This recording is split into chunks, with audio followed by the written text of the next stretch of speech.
Hecate's mysterious appearance. The first time you encounter her, you might not see her at all. A whisper at the crossroads, a flicker of torchlight in the darkness, the sudden silence of dogs that were barking moments before. This is Hecate, the triple-faced goddess who watches all directions simultaneously, her gaze penetrating the veil between worlds.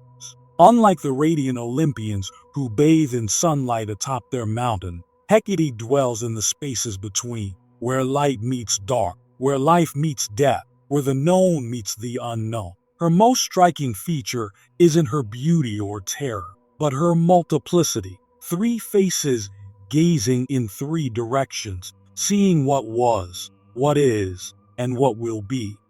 In ancient depictions, artists struggled to capture her essence, settling on a woman with three heads, sometimes human, sometimes animal. Later representations showed her as three women standing back to back, each facing a different direction, hands holding her sacred objects, a torch to illuminate the darkness, a key to unlock hidden doors, a dagger to cut through illusion. Her garments flow like liquid shadow, adorned with stars and phases of the moon. Her hair might be serpents or flames or both simultaneously. This is not a goddess who conforms to human expectation or limitation. This is a goddess who exists between categories, neither fully Titan nor Olympian, neither fully benevolent nor malevolent, a goddess who reminds us that the greatest powers exist not in absolutes, but in thresholds, in transitions,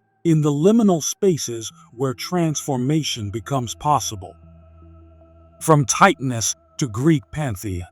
Long before Zeus hurled his first thunderbolt, before Olympus became the seat of divine power, there was Hecate. Born of the Titans Perseus and Asteria, she emerged from a lineage of night and stars, predating the gods who would later rule the Greek pantheon. What makes her extraordinary isn't merely her ancient bloodline, but her unique position in mythological history. When Zeus overthrew the Titans in a cosmic war that reshattered the universe, Hecate alone retained her power and privileges. While other Titans were cast down or imprisoned in Tartarus, Hecate remained untouched, respected, even honored by Zeus himself, who granted her dominion over earth, sea, and sky. This wasn't mercy. It was recognition of a power too fundamental to oppose. Her worship began not in Greece, but in Caria, part of modern-day Turkey, where she was venerated as a powerful guardian goddess. The Greeks adopted her into their pantheon, but always regarded her with a mixture of reverence and wariness. She was the outsider who belonged, the ancient one who walked among the new gods. As civilizations evolved, so did Hecate, adapting and transforming while maintaining her essential nature. In the Eleusinian mysteries, some of the most sacred rituals of the ancient world, she played a crucial role alongside Demeter and Persephone. Her temples stood at crossroads and city gates, places of transition where her power was strongest. Even after Christianity swept across the ancient world, erasing many older deities, Hecate persisted in folklore and shadow, too deeply woven into the fabric of human experience to be fully forgotten. The birth of witchcraft. The moon hangs full and heavy in the sky as a woman steps into a garden of strange and potent herbs. She knows their secrets, which bring sleep, which bring wakefulness, which heal, which transform. This knowledge didn't come from ordinary learning, but from Hecate herself, the first witch, the mistress of magic, who understood the hidden properties of all things. Before witchcraft had a name, before it carried fear or power, there was simply Hecate's wisdom, an intimate knowledge of nature's hidden mechanisms. She taught Medea her famous sorcery, guided Circe in her transformations, and whispered secrets to countless priestesses whose names history has forgotten. Her magic wasn't flashy pyrotechnics, but something more fundamental, the understanding of connections between things, the knowledge of what is invisible to ordinary eyes.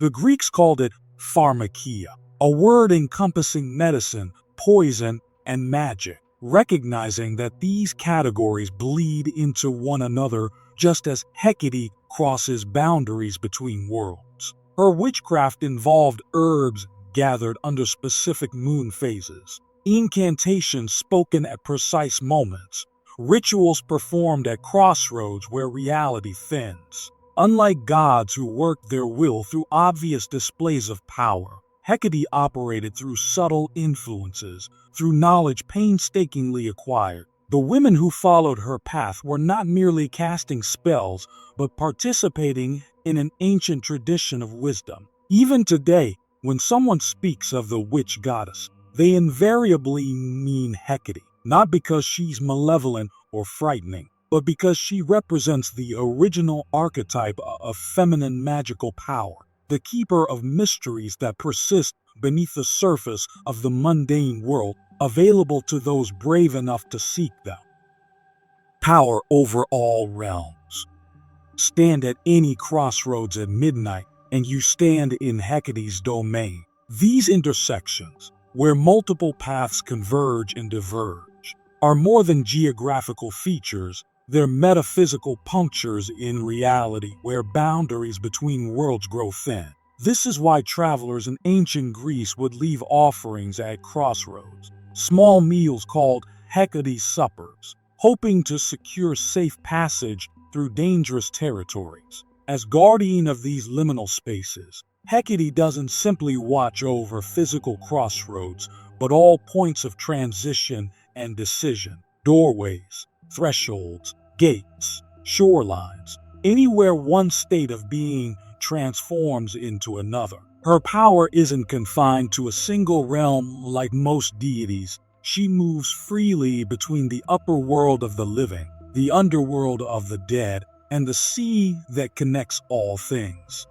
This trilateral dominion made her uniquely powerful in the Greek pantheon. While Zeus might rule the heavens and Hades, the underworld, only Hecate traversed all realms with equal authority. This cosmic mobility gave her unparalleled perspective. She sees connections others miss, pathways others cannot navigate. In practical terms, her crossroads guardianship made her both a protective force and a dangerous one. Travelers sought her blessing, but also feared her presence in unknown territories. The Romans later called her Trivia, three ways, acknowledging her position at the junction of paths. Even today, psychologists might recognize her as the goddess of life's critical decision points, those moments when we stand between multiple possible futures. Choose a path at the crossroads, and you've engaged with Hecate's oldest power,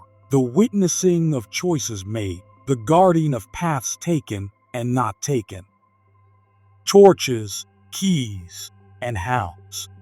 In the deepest night, her twin torches cut through darkness like surgical instruments, revealing what should remain hidden. These aren't ordinary flames, but the primordial fire that illuminates mystery itself. The light that doesn't simply push back darkness, but transforms it into knowledge. Every depiction of Hecate includes these torches, sometimes held in two of her 6 hands, sometimes blazing atop her distinctive Hecate's pillars placed at dangerous roadways to guide travelers. Alongside her torches, she carries keys, not mundane keys for ordinary locks, but cosmic keys that open passages between worlds, between states of consciousness, between life and death. The final element of her iconic imagery is perhaps the most haunting. Her pack of black hounds that howl and circle at her feet,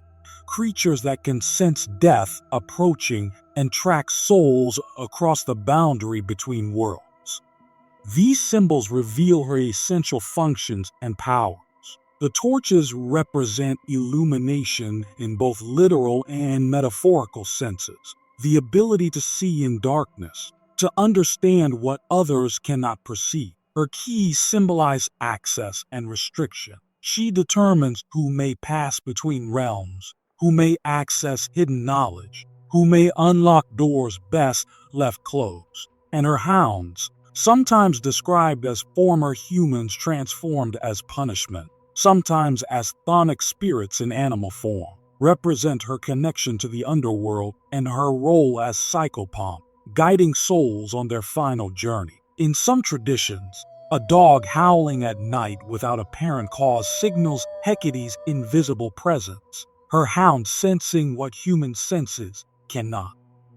Command over ghosts and spirits.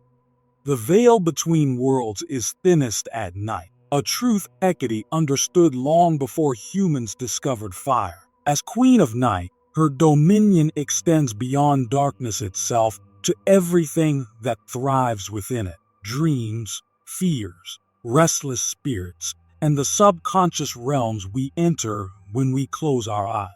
The Greeks called her Nycteria, she of the night, recognizing that her power peaked when the sun retreated. Unlike lunar goddesses who reflect borrowed light, Hecate embodies the productive potential of darkness itself, the womb-like space where transformation occurs unseen. This nocturnal sovereignty grants her authority over ghosts, shades, and spirits, the entities that populate the shadows between defined existence. When ancient Greeks heard strange noises after sunset or glimpsed movement at the edge of torchlight, they whispered her name as both invocation and ward. Her ghost-commanding abilities made her both feared and sought after. Necromancers and mediums invoking the dead would call upon Hecate first, recognizing her as gatekeeper to the spirit realm. Her famous retinue, described in hushed tones by ancient writers, consisted of spirits under her command: the restless dead, unfulfilled souls, and beings never quite human to begin with. In the Aeneid, she howls through the night as Aeneas journeys to the underworld, her voice signaling the opening of passages normally sealed to the living. This aspect of her power connects directly to her role as psychopomp, guide of souls, escorting the newly dead to their proper place beyond mortal boundaries. Greek funerary practices often included offerings to Hecate, ensuring the deceased would have a guide in the bewildering transition from life to afterlife. The benevolent dark goddess. History has rarely been kind to goddesses associated with darkness, night, and magic. Too often, they're flattened into one-dimensional villains or reduced to malevolent crones. Hecate defies this simplistic categorization. She embodies paradox, a darkness that nurtures, a power that protects, a mystery that illuminates. To the desperate, she could be startlingly benevolent. Fishermen lost at sea would pray to her for safe passage home. Women in childbirth, crossing the ultimate threshold between non-motherhood and motherhood, called on her assistance during their dangerous transition. Farmers sought her blessing on their fields, recognizing her knowledge of growing things. Even Zeus acknowledged her as nurse of the young, a surprisingly tender role for a goddess modern imagination often places exclusively in shadow. This complexity means Hecate cannot be reduced to good or evil, categories too limited for her ancient power. She is, instead, a complete cosmic force containing multiplicities. She can be the tender midwife guiding new life into the world, and the solemn psychopomp guiding souls to their final rest. She can offer protection to the vulnerable and terrible retribution to those who violate sacred boundaries. Like nature itself, which nurtures and destroys with equal indifference to human preference, Hecate operates according to deeper principles than mortal morality. This doesn't make her malevolent, but simply more fundamental than human categories can encompass. Her darkness isn't evil, but fertile, like soil containing potential life. Her magic isn't corrupt, but simply power in its rawest form,